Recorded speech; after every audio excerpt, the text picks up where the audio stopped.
So when I was about 8 years old, I went to Japan with my family, and we were visiting my grandpa and grandma for Easter, and there was a TV show on about the only thing that the 8-year-old me was really, really, really interested, besides the cool Transformers that only Japan had, was this show called Dyna. And these people would flip over, they were wearing costumes, they'd flip over the camera, they'd fight big monsters, and of course, the same thing happens every time. The monster gets bigger because they fight it, and then they have to join forces. They go, dynamite, and they flip over the camera, and it turns out they were the predecessors, the early footage of Power Rangers. Later on in my life, I saw the same footage, and they just, they took their masks off, and they were Americans, but it was all the Japanese footage for the fight scenes. That's got nothing to do with today's episode, but let me tell you about today's episode. We pulled one together, kind of a last-minute group that turned out really, really well. It's a shorty. Who was in the room with us? So we got Professor Andy Overn, and we got Naomi Valleau and Renee Geving, who are both students.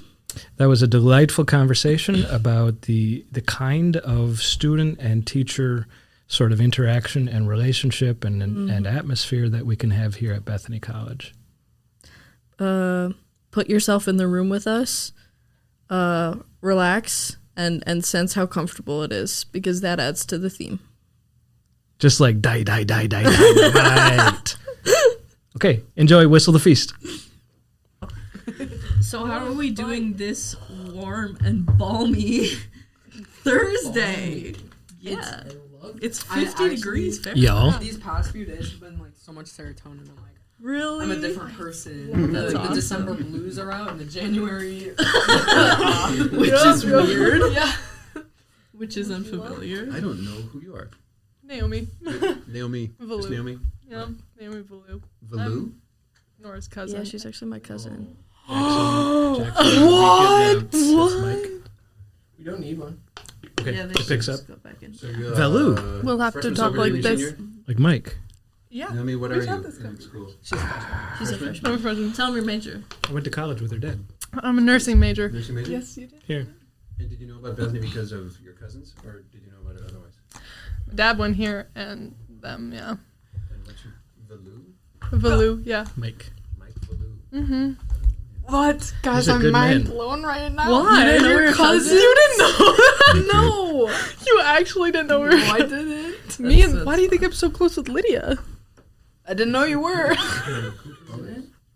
Do you think I just went up to Already. the room the other day and was like, there's a random person, I'll tell her this story. Music in here, so once we get our That's music, really funny. I can push the Well, I button, don't know. and then we can fade in music live, and then we can just start, and then we can fade out as we go out.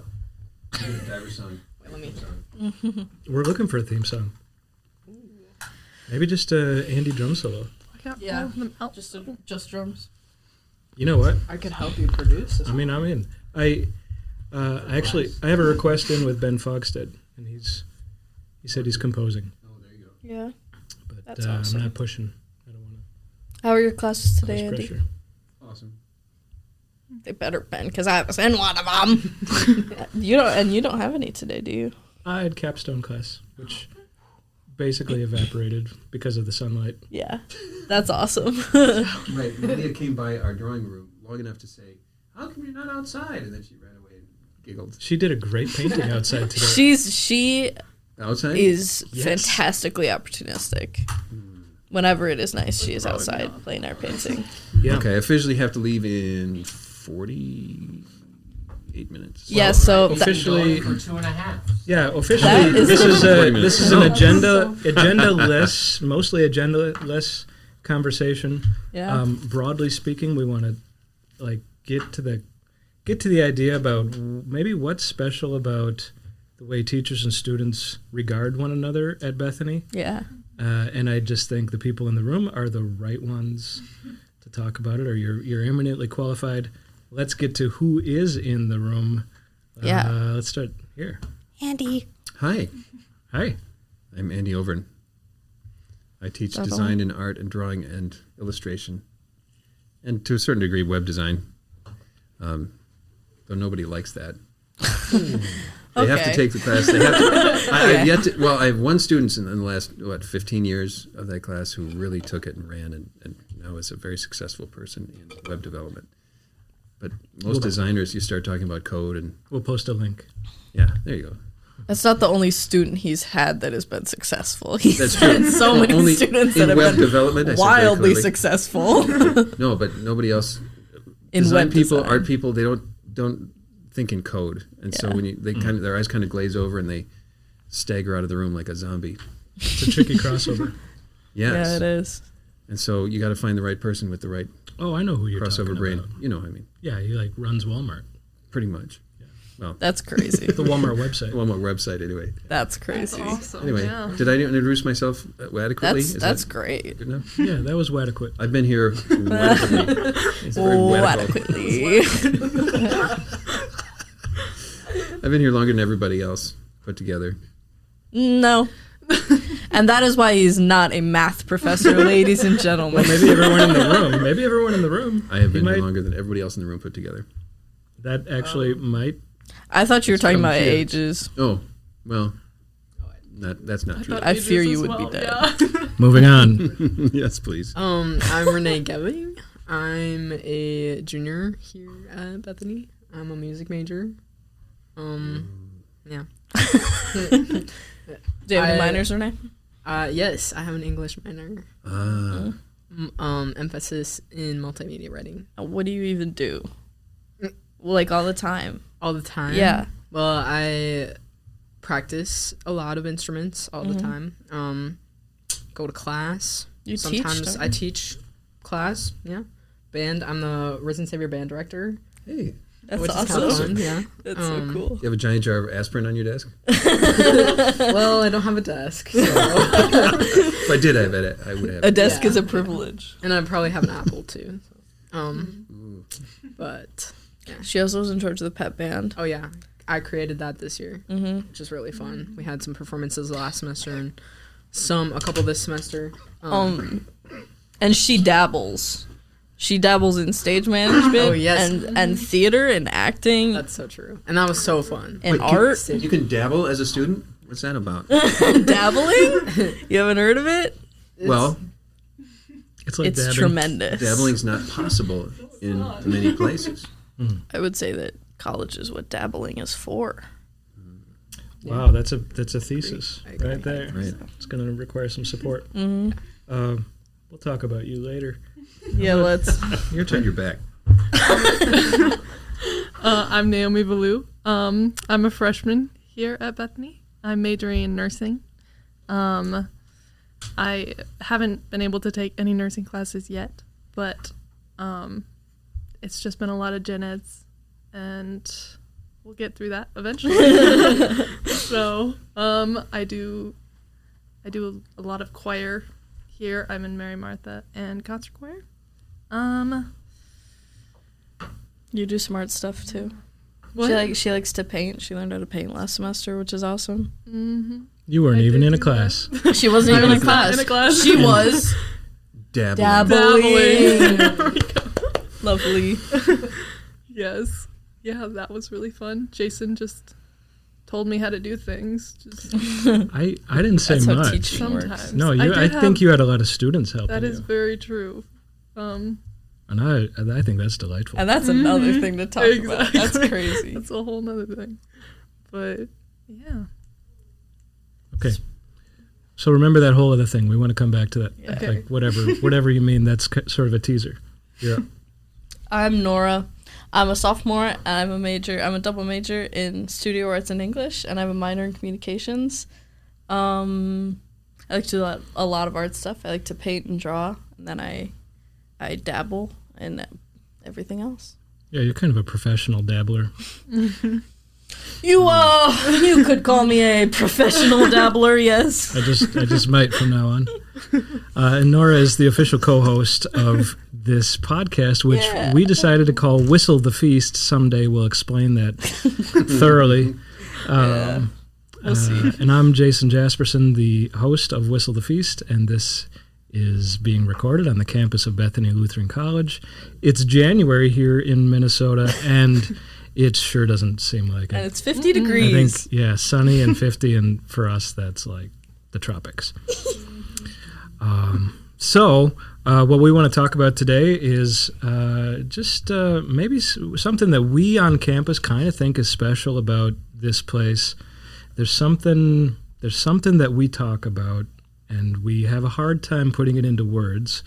The sort of the culture or the family feel of this campus. I think it may sound a little corny, a little, I don't know, like maybe too goody two shoes or something. But I believe in it. I think there's something here. So, what do we think? Is it true? I think before I came here, I felt the same way. The whole goody two-shoes, like, oh, you have a good campus environment. What does that even mean? Like, what, like, you see, I feel like you see that on a lot of college pamphlets. I don't know about you guys, but I got so many, like, college letters in the mail, and there was, like, the student-faculty ratio was, like, a big thing. I'm like, what does that even mean? And now that I am here, I mean, like, if you can't tell, like, Andy and Jason are our teachers. And this is the kind As hard as that is to believe. we haven't been clear about that. this is the kind of comfort level, I mean, that we have with our teachers, which I think is really, really cool. And I haven't been to another college. I haven't attended another college, but I don't think that you get that everywhere. Yeah, I agree. One thing that happened a lot before I came to college was like talking about different colleges and people saying like, oh, the numbers, you're going to be a student, you're going to be a number. And then actually picking and deciding on Bethany coming here, and like I didn't feel that at all. Like, Yeah. I'm not just a number here. Like, I actually am Renee, and getting to know my professors has been one of the biggest blessings, honestly, in my college career. So Yeah. Well, I've got a story about Renee from recent history. I was sitting in the office of our fine arts coordinator having some of her really good coffee, and she's got comfy chairs, so it's kind of the perfect combo.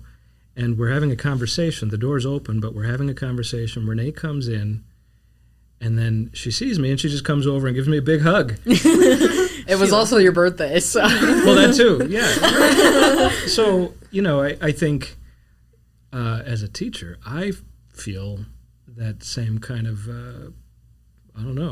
unexplainable kind of family feeling. Yeah. Even though it's professional, even though we're on the job, here we are right now in this podcast, I think regarding each other as peers. There doesn't seem to be a massive divide between teacher and student. And that's funny because I think some students, it takes them a while to get the picture that that's so. Mm-hmm. Coming from a large school, maybe, where that isn't the case, you could come in. I have freshmen who takes them about a year to realize, hey, they're kind of on my side. Mm-hmm. Up until now, it's always the teacher's in the way, or it's me versus the teacher, or student versus teacher. Mm-hmm. And it's like, oh wait, they're here to help me. It's surprise. It's crazy. Yeah. Like, I don't even know, because I feel like even in high school, even if you went to a small high school, sometimes it would still feel like that, or like it makes it harder to ask for help about things that aren't strictly schoolwork. Which makes you not want to dabble as much, first of all. Exactly. But, like, thinking about, like, being in one of your guys' classrooms, it feels like I'm being bolstered up instead of, like, taught down to, which is kind of interesting. I don't know if that's I don't know. I agree. I also think, especially here, I can just go to any of my teachers, and if I want to talk about something that's, like, on my mind for the day, or just, like, I don't know what happened with my day, they're totally fine with it, and they just, like, go along with it, and I don't know. It's good. It's more like friendship. It's January of your second semester on campus. Yes. Right? So this is, you were talking about, it takes some time to get it, but I am it not sounds afraid. like you're already there. So. You're already there. Uh-huh. It's really nice. So, why do you bother to get to know your students? Well, let's put it into words. I don't think it's that hard. the thing we have to understand is there are other colleges where people feel the same way. Yeah. This isn't completely novel. It's not unique only to Bethany. Mm-hmm. But why does it happen here so consistently is the question. And I think the answer is you look at people's incentives. At a large university, let's say I'm teaching a lecture of 500 people in economics, or take your subject. I have no incentive to really meet anybody because it doesn't help me. It really probably doesn't help them. And any kind of interaction I might have would be so fleeting, it wouldn't really do any good for anybody. So my incentive is to not help other people. And so here we have, the numbers are one thing, but when you staff the place with people who are all Christian, that comes with its own built-in incentives. And one of the incentives is to love your neighbor as yourself. And when you recognize you're in a position where, whether I like it or not, I'm responsible for what these people get out of this semester. And so my incentive is to get to know them, to make sure they get something out of the semester, not because, I'm a great person or they're great people. It's because we are mandated to do that. It's a Christian mandate to care for other people. And that's why it happens so consistently across the board. And I think every department, you will find a similar relationship between the faculty and students. So you think it's a small Christian college thing and not just a small college thing? I think it's at small colleges, I think you're more likely to have situations like that. Yeah. But the question is it possible? Yes, it's possible. The question is, why does it happen here all the time? Yeah. Yeah. And that's unique because every faculty member I know is an overt Christian person, and they're not afraid to tell you about it. Mm-hmm. And that comes with a certain amount of responsibility in the way they conduct themselves and their job. Yeah. Why do you? Well, I have a similar answer, but I don't quite see it in terms of responsibility or mandate. I think the gospel changes all of our relationships. When God loved us so much and just sort of set aside his authority, that models something for us. And when I think about this topic too, I think, what's the duration of this relationship? It depends. I can't control what that answer actually is, but our colleague Peter Bloedel was my professor, and he was hugely influential in my academic career, but also my artistic career. And when I thought about how to be a teacher, I was thinking about him when I was trying to figure out, now I have a classroom, I have no preparation for this. So I'm telling that story because there's a duration there that also kind of hides in my thinking that you never know how long you're gonna be working with somebody that you're teaching. Yeah. So eventually, he asked me to be my wife and I to be sponsors or godparents for their daughter Ingrid, and then that same relationship extended when my student Michael Weichmann eventually had a family and children, and were godparents for Michael Weichmann's daughter Hazel. So there, I take that sort of go in both directions. I've got this close friend relationship with somebody who was my teacher, and I have a close friend relationship with somebody who was my student, who is now feeding Bethany students from his high school classroom.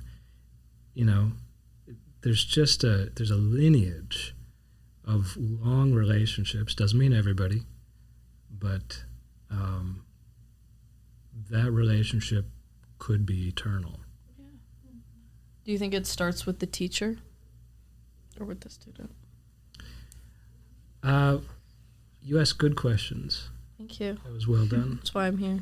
I think I think culture is this sort of secret answer. It's this tone that, like a radiation that affects everybody in the room. I think Bethany has had a culture for a very long time. Yeah. Of supportive, kind of very caring people. Some names are coming to mind. Sigurd Lee, is sort of one that people think about. But I imagine you have people in mind from when you were in school here, and I certainly do. Mm-hmm. There's just like an accepted behavior on campus that gets sort of carried on every year. In faculty? Or in students? My answer is neither. Like it's everyone? It's just around. Yeah. It's in the water. It's in the air. So what do you guys think? Does a good faculty-student relationship start with the teacher, start with the student? I really think it just depends on who the student is and who the teacher is. Yeah. To be honest. Yeah. Some teachers are going to be more outgoing than others that I have. I have some that come up to you and ask you how your day is, like, every day. And it's like you feel comfortable with that and stuff. And others who, I wouldn't say don't do that, but it's just a different relationship. Yeah. And I think it just depends on the attitude of both people. And all our teachers are very good at being present somehow in a good way. So which is ideal. Yeah.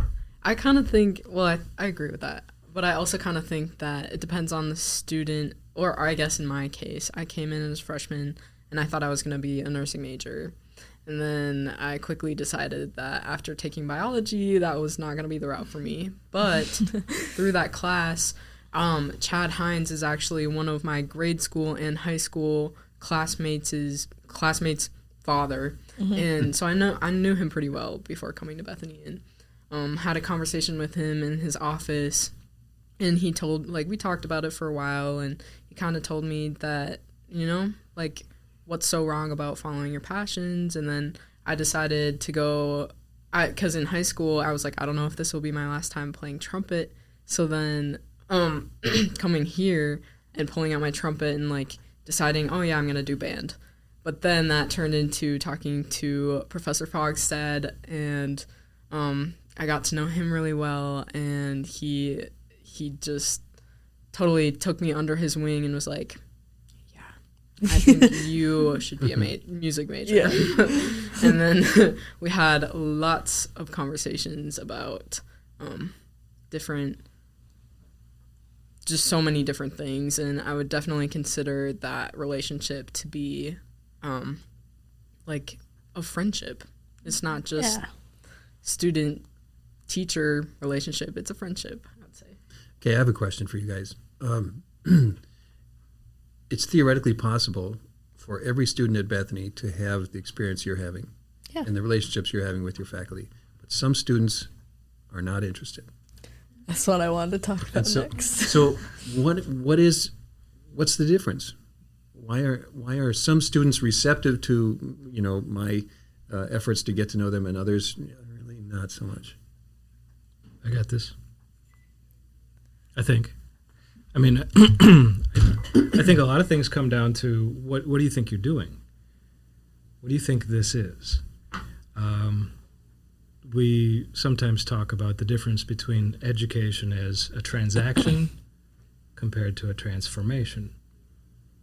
So if you think that you're here for a transaction where I'll give you money and you give me an education, all of this whole conversation sounds like static. It just sounds like nonsense. Yeah. Why would you even be interested? This is not what school is for in my mind. If I think it's just like get a degree, get a job. Yeah.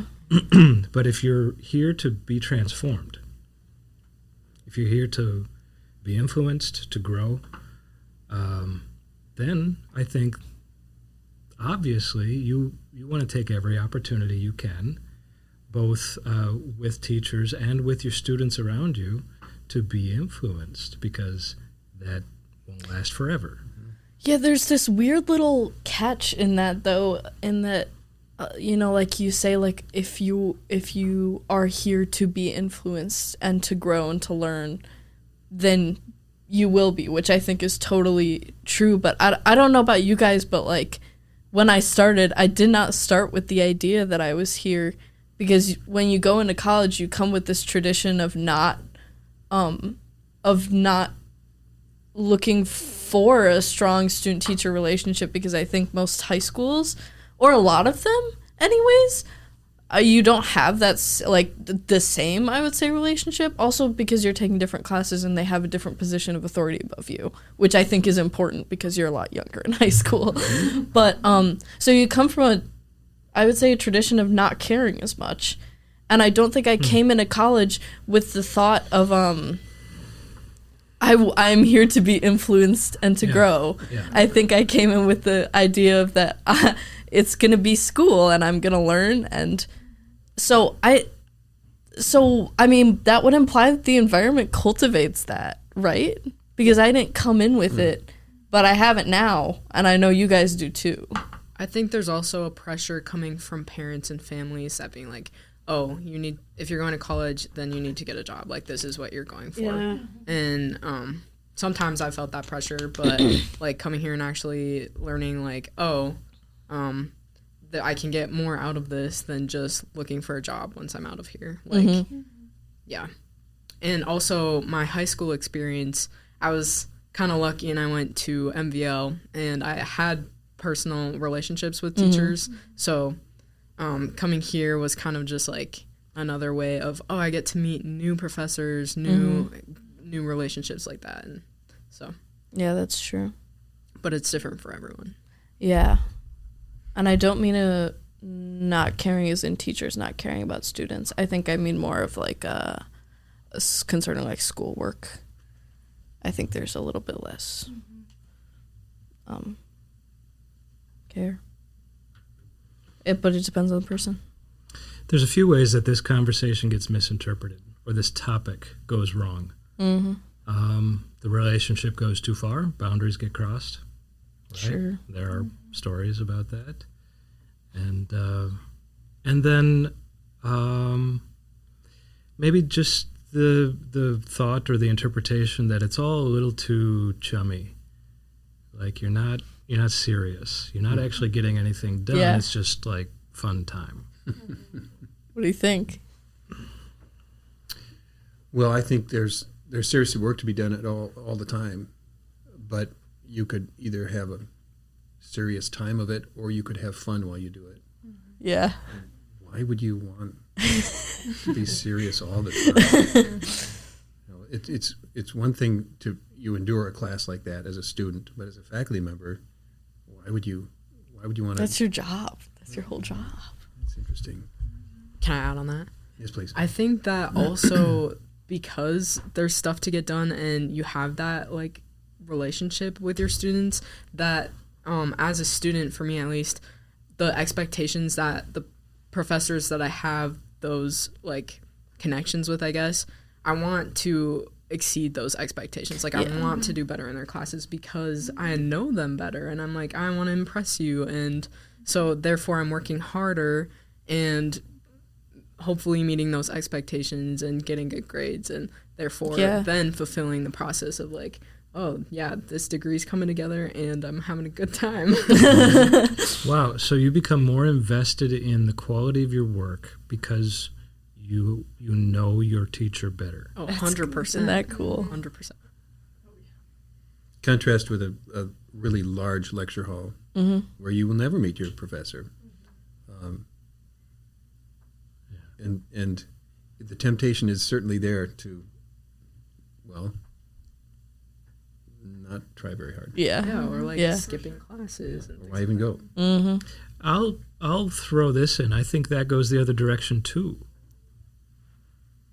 Right? From the teacher's standpoint, the more I get to know a student, the more I sort of invest in little extra tips and little extra, pieces of advice and information, because it's not just schoolwork. Like you're gonna be out there someday, and you're gonna need some things ringing in the back of your head.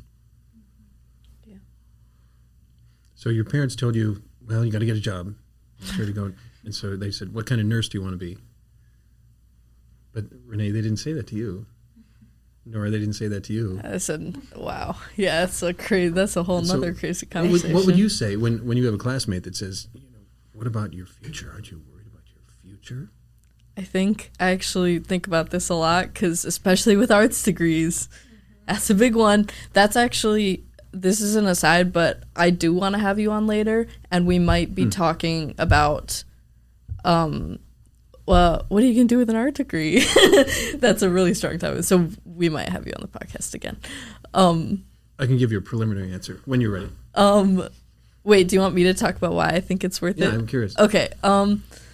I feel like the thing that I think about the most is the parable of the talents, I think, where he gives all of his servants silver talents, and he's like, go out, and there's like, some of them go out and like make more money, and then there's the one that buries them, and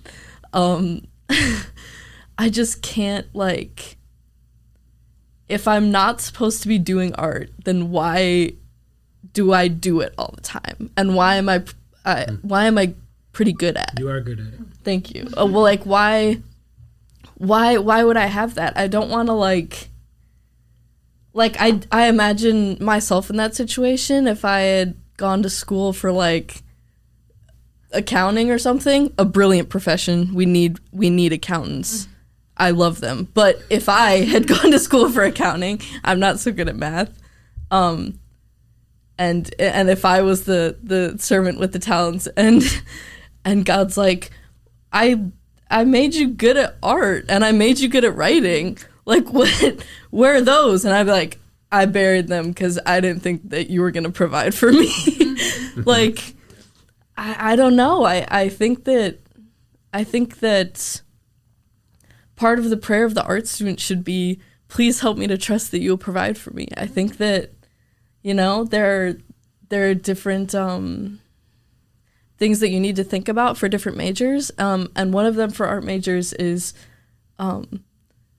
you get to ask God to help you with trust more, which I think is awesome. So I think that's my answer. Is I don't know why I would have it if God didn't think that I could use it. So I don't know. What do you think? I have a number of thoughts. Parents will come talk to me sometimes. They're visiting college, and their son wants to be a designer, or their daughter wants to be an artist, or something like that. And I say, well, and they say, are there jobs out there? And I said, yeah, but let's talk about your child. Are they smart? Yeah, they're smart. Are they articulate? Yeah, they're articulate. Are they good with people? Yes, they're good with people. Do they have at least a moderate level of ambition and hope for the future, and they're forward thinking, and they're responsible? When they say they're going to do something, they do that thing. Oh yeah, what are you worried about? This is what successful people look like, right? So then the question is, what does success look like? And well, to some people it means having a very large bank account, and that is a form of success. And I'll talk. There are ways to both be paid and pay others other than in money. And so I get paid in lots of different ways, one of which is financial with this job, right? And likewise, there are things that cost me, and whether it's time and money are literally the same thing, right? And so it can cost me time, it can cost me sweat, it can cost me aggravation, or it can cost me money. So success means different things to different people. And maybe we need to have a more loose sort of definition of what that could be. Yeah. Having said that, I don't want anyone to starve, and that's one of the reasons why I work here. It was way back in the day. I wanted to make sure that Christian artists could participate in a commercial and commercially viable type of work. Because we need more Christian artists, and you can make a living doing this. And so why not? It's fun. Thank goodness that you are here. Yes. You did that. You definitely. And so not everybody's going to like to do those things, Yeah. web design, for example. But, Full circle. and the other thought I had, and I'll stop talking, was you said I'm gonna have to learn how to trust God and ask Him to take care of me. Yeah. It's like, do you think you have any other option? Exactly. Right. Because Right. again, there's not a single thing you can do to guarantee Yeah. a future of any type. What a great thing, That Andy. was wonderful. Right? And I in class the other night, I was talking about, well, there might be a bus with your name on it tomorrow, and you didn't look both ways when you crossed the street, and you had no way of knowing. And all your planning and all your working and all your effort and all that kind of stuff amounted to exactly zero. And so the only choice you have is to trust God to take care of you. Yeah. Welcome to the human race. And so we trust Him, and I'm getting distracted, sorry. You're good. Anyway, I'll let somebody else talk. Well, I get a lot of hope from your classes. I appreciate it. So I remember now what I was going to say. There's one thing and one thing only you can do to, in fact, impact your future, and that is to develop a habit of working and delivering 100% every single time. Mm-hmm. Whatever God has today in front of you now, your job is to knock it out of the park. That's the doctrine of vocation. That's absolutely. cool. And you don't have to worry. Just do well. That's what I'm saying. Yeah. Hearing you don't have to worry all the time from our professors is All awesome. things work for good to those who love God and are called according to His purpose. Mm-hmm. And I think another thing is, like, we're called to serve and not to be served. And I think another thing is, like, Jesus did a lot of things when He was here, like wash the disciples' feet. He did a lot of things for other people. And I think that it went to God's will. It was meant for God's will. And I think whatever gifts or whatever profession you go into, God will use that as a way of spreading His word to someone else in some sort of way, like art. Like, you can use that in a lot of ways to show just, like, God's power and stuff, and, like, teaching and just all that. And It's nursing. and nursing, yeah, that's true. You better believe it. Yeah. Mhm. It's just incredible to see how, like, He uses, like, how, like, the hands can't do what the legs do kind of thing. Like, He uses us all in that way, but it's to, like, spread His kingdom. It's cool. I love this. It works every time. It just works. I'll talk about my daughter for a minute. She graduated 2 years ago with a degree in theater. And if you were to take a poll of the least financially viable majors in the universe, theater would probably be close to the bottom.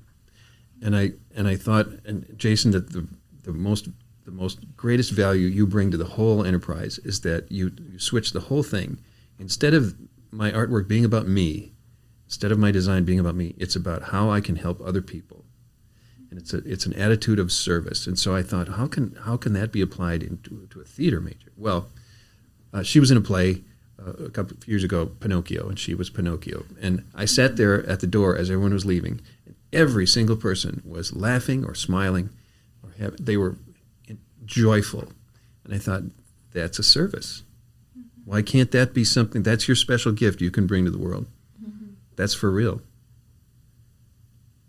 That's so cool. It just doesn't make sense on paper. Yeah. Always. The spreadsheet has no cell for But yeah, you get paid in joy. different ways, though. Yes. Right? She's in it because she feels a desperate need to be in it. So to do that work is satisfying. It's, beyond the paycheck, there's something else. We're told that Christianity, among other things, how does it go? You will be changed. Help me out. You'll be changed by the renewal of your mind.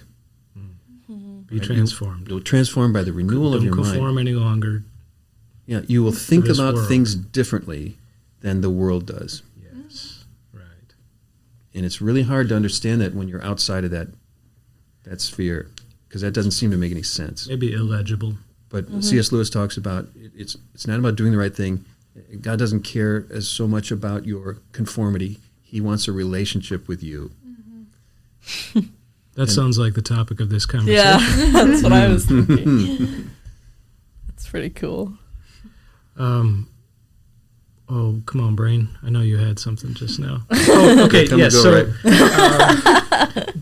what I'm about to say, isn't quite fully formed. But the idea of philanthropy feels like it's got a link in my mind to craftsmanship or artistry, because the reason it doesn't work quite is that it just implies that you're going to give it away, so you shouldn't be paid, right? That's not what I'm saying. That's not what I'm saying.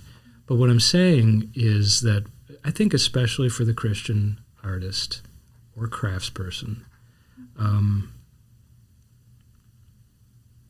there's a different reason. There's a generosity that can be built into the thing that you do, to the intent that you have, to the audience that you have, that only you know about. But that's an attitude. I think there's another topic. I think we teach attitudes Yeah. here. That's an attitude that you have that maybe can't quite be translated, but it's in there. Yeah. I think if you take a class from me, you're not going to learn a lot of technique. You're going to learn a lot of attitude. And I think that's probably different between the two of us. And I think when I walk into your class, you're doing a great job of teaching technique. Time after time, it's an arsenal. Need more attitude. No. no, I don't. The think point so. is that when Norah, bounces between different teachers, right? She's getting different packages of information, and that's good for Norah. Very much. It's like an abundance. I mean, that's what I was talking Almost like about. dabbling can be good for you. Yeah. It's Yeah, almost that's the whole like idea. it's almost like basic rules in one profession apply outside of that profession. Like your attitude about your work. Okay. Well, Renee. you were talking to a couple of us the other day. I don't remember who's there. About the balance. Like you specifically were talking about Yes. these two, and you're like it balances out the department. These two humans? Yes. Yeah, I was Like, talking these about two you professors. two specifically. Yeah, actually. Yeah. The diversity of the classrooms that both of you have, and just like we were talking about the balance, that it's really nice to have different styles in different classrooms and in different professors, and I think it's important. Yeah. And I feel like I keep thinking, like, when I think about things like that, like how you two work together, I'm just like, it's just so lucky that they're both here, and that, like, oh, it's so lucky that we have the theater department that we do have, and it's just so lucky that we have. Yeah, I mean, you guys know. Yeah, It's not. Crane, you're It's from. not. We're not lucky. We're not. It's not lucky.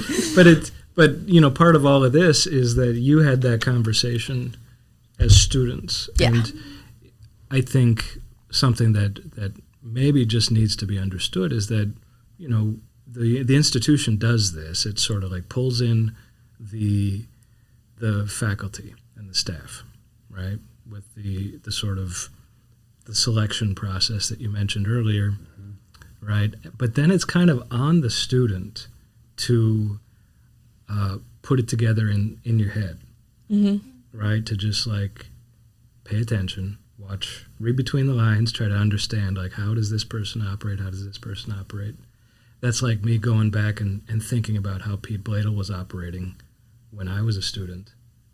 I was thinking about that years later, when the grade didn't matter anymore, when he's not even in the same town at the moment.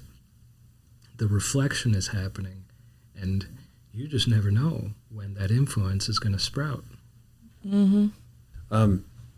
Bring it back to Bethany one more time. It's that I think over the years I've noticed the thing that's unique here, and as an undergrad, I went to this very large university in a neighboring state, and I engaged with them a lot, right? I would seek out the professor and ask them questions and take their classes repeatedly, even the same professor more than once, and they never engaged back with me, never. And they had no reason to do so, right? And so when you talk about it, it's really kind of, once the opportunity is there, the student has to pick up the ball and run with it, so to speak. And the thing about Bethany is that to the extent that you choose to engage, you will be engaged back again. Very, probably even more so than you. That's an unusual thing. But it is something you kind of have to take the initiative. Mm-hmm. And thankfully, I think not only are we encouraged to by our teachers, but we're encouraged to by each other a lot. I was just thinking about like generations of students above you are very good at, you guys did it for me, and I think now we're doing it for you a little bit of, I think you guys are teaching us an environment and now we're teaching them an environment. That's my earlier answer, that it's just in the air. Which I think is cool. Yeah, I completely agree. If I didn't like go up to the painting room to like spend time with you, I would not have a relationship with you guys at all. I just wouldn't, because I don't take those classes. But because of that, and just like I've heard good things, like, it's just. But you took the initiative to go and find it. Yeah, which was And now you're a regular in the painting studio, and you still haven't taken a class. Which, I say that because it's special, not because it's pressure. Mm-hmm. Yeah. So we do need to end this episode, and I brought this piece of paper. We'll get this up. Jaksyn, our producer, will get this up for you. But I pulled this off my wall just before we came over here. About a year and a half ago, I think both Andy and I, maybe students detected we were having a bad day. Yeah. Right? There was stuff going on, and so this sign ends up on the painting room door, I think. It reads like this: "Greetings, good sirs, Andy O and JJJ. We, the Y flock, cordially invite you to dine with us at a specialty seafood extravaganza, parentheses, Shogun or Tokyo, on the evening of Wednesday, November 15th. All expenses paid, all fish fresh, all company pleasant, with respect and admiration." And there's 1, 2, 3, 4, 5 student names signed here. And then we went out. They didn't pay for us. Right? That was the one thing that didn't happen because I think we insisted. It was just too strange. But all company was pleasant. The fish, we assume, was fresh. But respect and admiration was definitely around that table. It was beautiful. That's cool. It's the coolest. The coolest thing is that the instigation for this was in the students realizing that we needed it. How tremendous. It's almost like you guys were friends. How tremendous. So, with that, I think we're going to end this episode of Whistle the Feast. We'll see you next time. And that concludes this episode of Whistle the Feast. We hope you enjoyed being a part of the conversation as much as we did. Whistle the Feast would not be possible without all the creative people and spaces at Bethany Lutheran College. And you can head on over to blc.edu to learn more about the college or schedule a visit. If you have thoughts, questions, or feedback, we'd love to hear from you. You can actually send any feedback about the show to feastreaders@gmail.com. And hey, if you've got a project you'd like to promote, we'd love to support it. Just send your details our way. A huge shout out to the wonderful people in our Bethany community for sharing their thoughts with us, and our producer Jaksyn Graham for managing the edits. And with that, I'm Norah Kratz alongside Jason Jaspersen, and we want to thank everyone who tuned into this episode of Whistle the Feast. Until next time. Get curious, be of good service, and discover what God has given you.